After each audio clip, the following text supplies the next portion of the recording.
saw her with the gun. She even took it out and waved it out for me. Breaking news, only on 4. Marchers at the Wilkinsburg mayor's house. Protesters claiming the mayor came out with a gun tonight.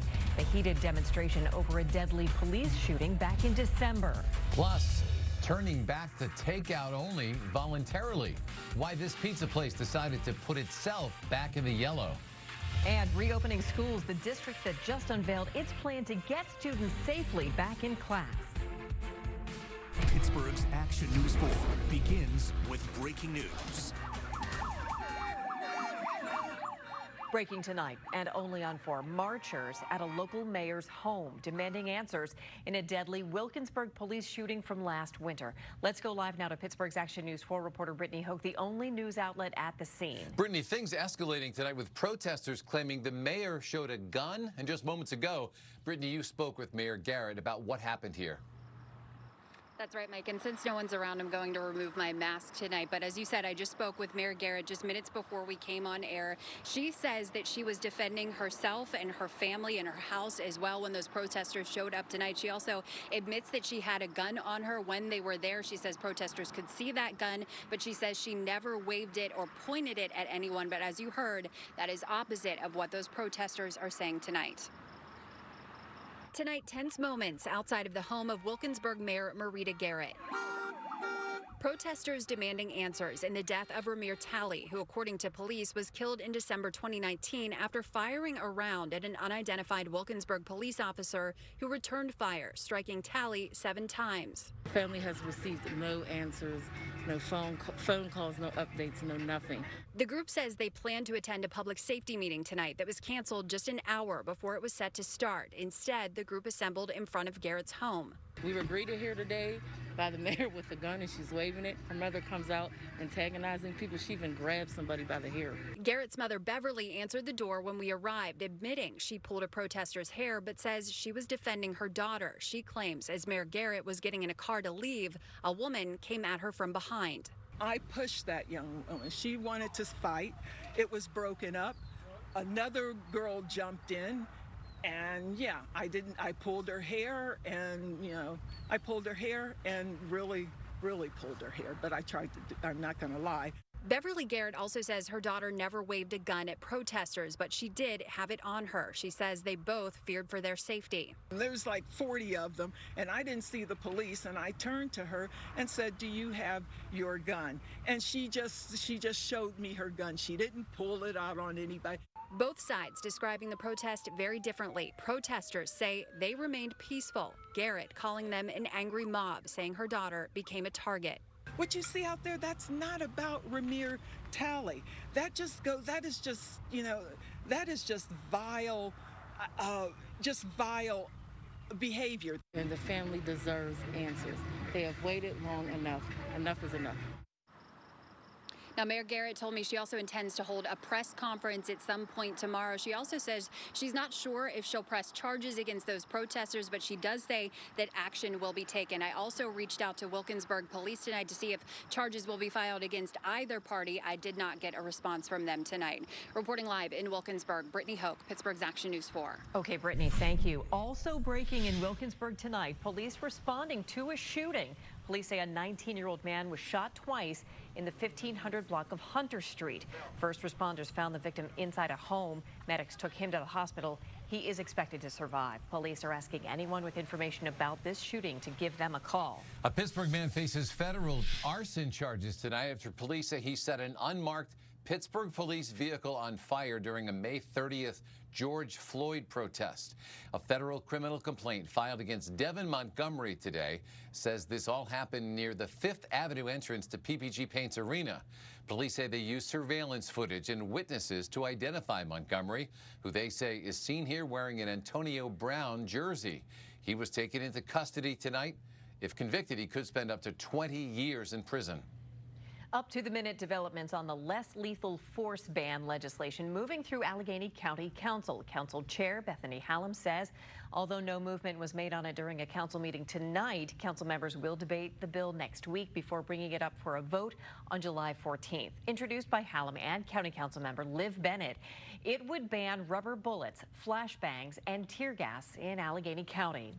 In the meantime, the city of Pittsburgh, some leaders making a move to ban the use of police chokeholds. Councilman R. Daniel Lavelle introduced the ordinance today. It would amend current city code regarding the Department of Public Safety to ban any technique that would put pressure on the neck to control or disable someone that would render them unconscious. The bill would also extend to techniques where an officer uses an arm to put pressure against someone's neck. If a Pittsburgh police officer violates it, the ordinance acknowledges someone could bring a lawsuit against the city. The ordinance will be discussed again next Wednesday. All right, well, all eyes on tomorrow's latest case numbers in Allegheny County. This comes after county health leaders today report the single-day increase, the highest single-day increase of COVID-19 cases over the last week. That's right. The Allegheny County Health Department is reporting 109 new cases. The median age of the new patients, 26 years old. The youngest patient, just 10. No additional deaths were reported today. And Allegheny County responding to the recent spike in cases with a ban on in-house alcohol consumption that's now in effect. County officials say contact tracing of new cases has mainly pointed to bars. Alcohol can still be sold to go, so if you're going to restaurants, you're going to need to wear a mask at all times except when you are actually eating or drinking. So the spike in cases forcing some businesses to take action on their own. That's right. Pittsburgh's Action News 4 reporter Kylie Walker live tonight with one restaurant's decision designed to keep the virus at bay. Kylie? Mike Shannon, I'm going to go ahead and take off my mask. We're a safe distance apart tonight. So because of the recent spike in COVID-19 cases, restaurants could possibly be seeing restrictions. According to the county executive, one local restaurant is one restaurant is going ahead and going back to takeout only because of the recent spike in cases. Every day for this business, we have had to reevaluate everything at the end of every day. Outside Shelley Pie and Turtle Creek, signs posted welcoming people to dine in or take out. Okay, I have a half chicken parm hoagie, half steak hoagie, and a small pepperoni pizza. Is that correct? Starting tomorrow, the restaurant will go back to takeout only. Bye. Bye.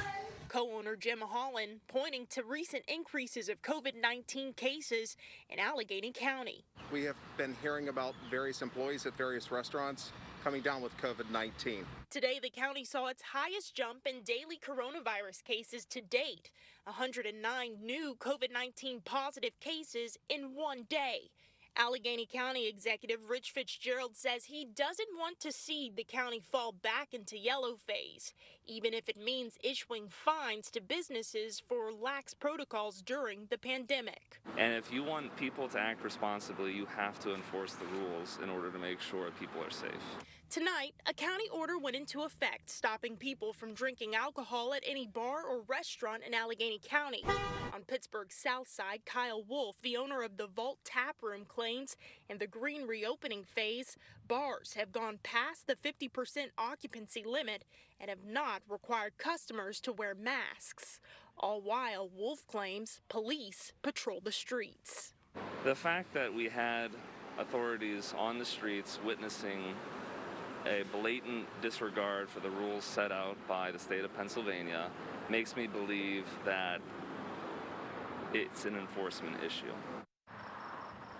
Tonight, I asked the county police department about enforcement of these mitigation orders. A county official told me that all questions about enforcement should be pushed towards the health department. Reporting live, Kylie Walker, Pittsburgh's Action News 4. Kylie, thank you. Taking a regional look now, Westmoreland County added 6 new cases, Beaver County 18, Butler added 5 new cases.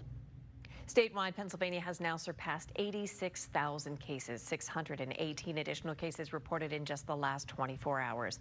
35 more people in Pennsylvania have died from the virus. The state health department says 78% of patients have recovered. School districts around the country scrambling to put together a plan to return to school safely in the fall. And many districts, like the North Hills School District, are dealing with the immediate challenge of preparing for summer activities like band camp and athletics. Tonight, a school board presentation of the reopening plan on transportation. They say they want to hear from parents willing to drive their children to and from school themselves and agree not to use district busing. Students who wish to enroll in the district's all-online academy must register by August 10th. In the cafeteria, expect to see more grab-and-go meals and no second trips in the lunch line for dessert or seconds. Many classrooms that used to have shared tables will now have individual desks for students where possible, and everyone will be required to wear a mask when they're not eating. As for athletics and activities starting this summer, the North Hills School District plan was passed, and it includes lots of sanitizing of equipment, and also this: parents must check their child's temperature and screen them for COVID-19 symptoms every morning before practice. They need to be a role model for our kids. And again, that's the approach that we need to take and follow the guidelines. And that's what's going to happen, because if it doesn't, then unfortunately they're not going to be able to practice and do their activities. The athletic director saying coaches really need to be the role models for students. The North Hills School District is taking a similar approach to Pennsylvania's red, yellow, and green phases. It is planning to have a full in-person school for the fall. But if cases go up, the district is prepared to move to a hybrid learning plan or even another complete shutdown of the district with remote learning once again. Pittsburgh's action weather tonight. The sunshine continues and temperatures continue to rise. Chief Meteorologist Mike Harvey here now with just how high those temperatures are going to climb. Yeah, it's going to get very low. We'll see 90-degree temperatures. That's coming up in just a few minutes. Mike, it's getting hot. Well, coming up, a Pittsburgh statue at the center of debate again. Should Christopher Columbus be removed from a city park? The renewed push to replace the Columbus statue and what organizers say should go here in its place. It's a decision every athlete must make in this pandemic, to play or not to play. Tonight, one Steelers star on what would go into his decision whether to take the field or not.